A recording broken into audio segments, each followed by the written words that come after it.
Boom. We are back, faithfuls. The Nothing But Niners crew is here to bring you guys some more late breaking news. I said late because it happened a while ago, but we're here to break it to you anyway. Okay. 49ers have made some front office moves, and we're here to discuss a couple of them. All right. They promoted D'Amico Ryans.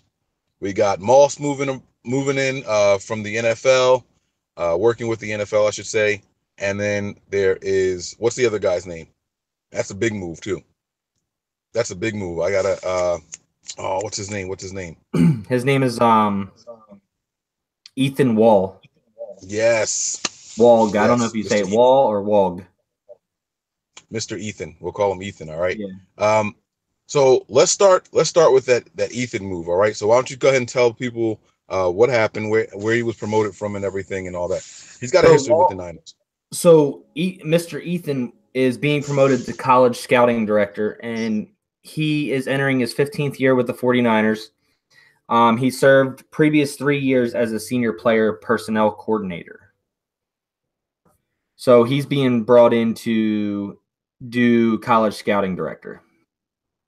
And then the next on the list, which really I like the move, is Austin Moss II.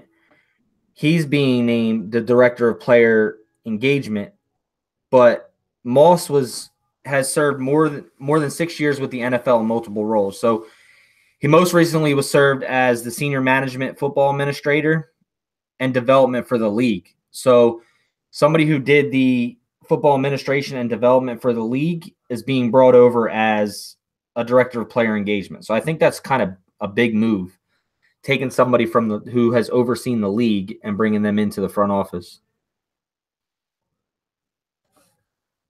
What's really impressive to me, or not so much impressive, but it's this Ethan move. So he moved up to like assistant or vice GM or something like that, right? No, that was Keenan Turner.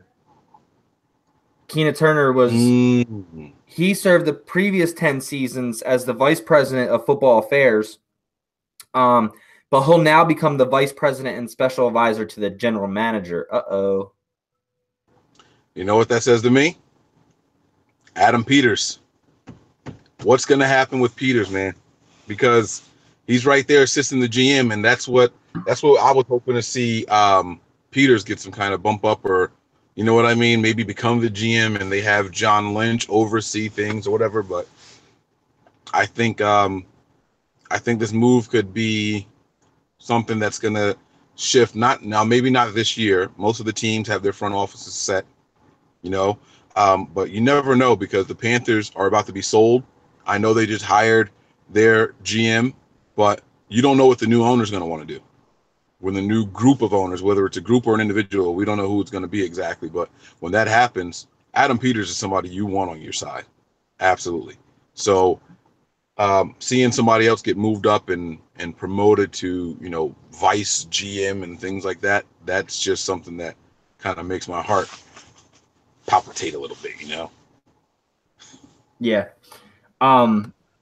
Because Adam Peters is he's got 1 year left on his contract. So Adam Peters only has a 2-year contract, I believe it was, and he's going to be a general manager somewhere.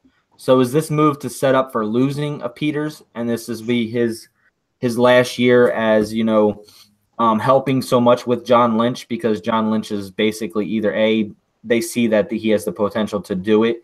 Plus John Lynch has a 6-year contract. I don't think they're going to cut him through that contract. Because of the fact that John Lynch and Kyle Shanahan work so well together. So it's a big move, though, for Keenan, because Keenan, he was part of 4 of our Super Bowl teams. He was drafted by the 49ers, so he's been with the 49ers his entire career. He was drafted in the second round of, I believe, the 1980 draft, and then was part of 4 Super Bowl teams, and then has served the previous 10 seasons as vice president. So he's definitely got a bump up. I don't know if this was like, okay, we're going to lose Keenan, let's move him, or if this is a move saying, Adam Peters, we need to start training somebody in what Adam Peters type does thing, the step before him, to where that Keenan or somebody can take over for Adam Peters. Yeah, well, Keenan's a cool person, and you know, he's here, and you got all the reasons of nostalgia. You know, like he's just beloved amongst the 49er fans and older people will appreciate hearing the name and things like that. The other move I was really impressed with, which is something that I think you and I share the same sentiment on, is DeMeco Ryan getting the linebacking position. Listen, man, when we said that we were trying to get Ken Norton come over, I was not fond of it. We did a quick write-up on nothingbutniners.com about it, and just as soon as we hit publish, just as quick as we hit that button, he was saying that, okay, never mind, which I think we kind of dodged a bullet there. But what was troubling to me was that it was going to happen in the first place when you had DeMeco Ryans there with the team already. Why not promote from within? And the linebackers, I'm going to be honest with you, man. I'll be honest with you. You look at what Brock Coyle did this year. I mean, he was the third or fourth guy. He wasn't Navarro Bowman. He wasn't Reuben Foster. He wasn't Malcolm Smith. He was way down the pecking order, and he had a serviceable year. And so I'm thinking to myself, man, like the training and what's going on in that room, these guys are assignment tight. That's good. That's worthy of promotion.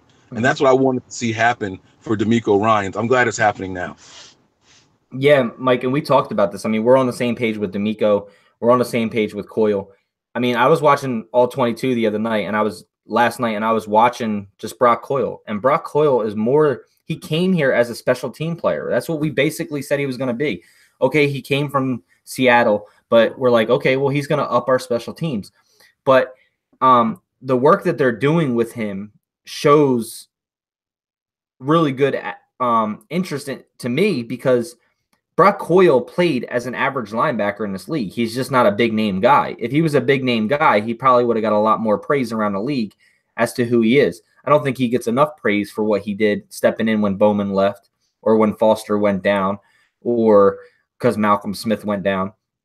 Brock Coyle has definitely played above average to above average in that linebacking position. But I don't think that all has to do with talent. I think that has to do with the way that these guys are coached. Like you said, system-based, position-based, and what's going on in that room behind closed doors, because that really does say a lot for these inside linebackers, or just linebackers in general. Yeah, I'm right there with you, man. I completely agree. And so, like I said, it's good to see these moves being made. The front office is staying busy. They're shaking things up. They're bringing people in from all over. Different set of eyes is definitely going to help.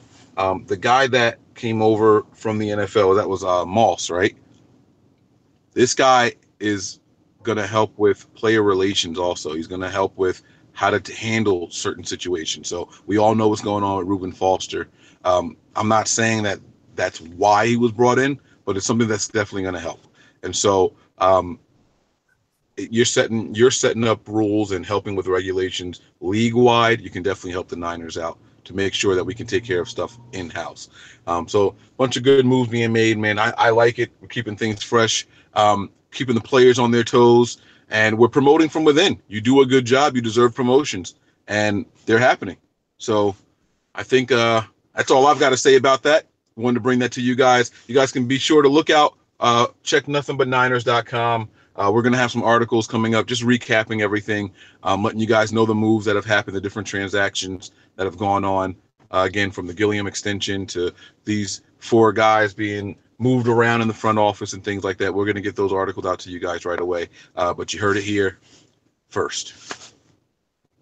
Yeah, guys, make sure you give us a follow on all of our avenues. Also, the other thing that I just want to say real quick, Mike, is that Malcolm Smith will be back, ready to go. That's a big thing. I know we said, like you said earlier in the room, Malcolm Smith, Pop-Tart, Armstead, and Ward. This defense got a facelift without even going outside the building.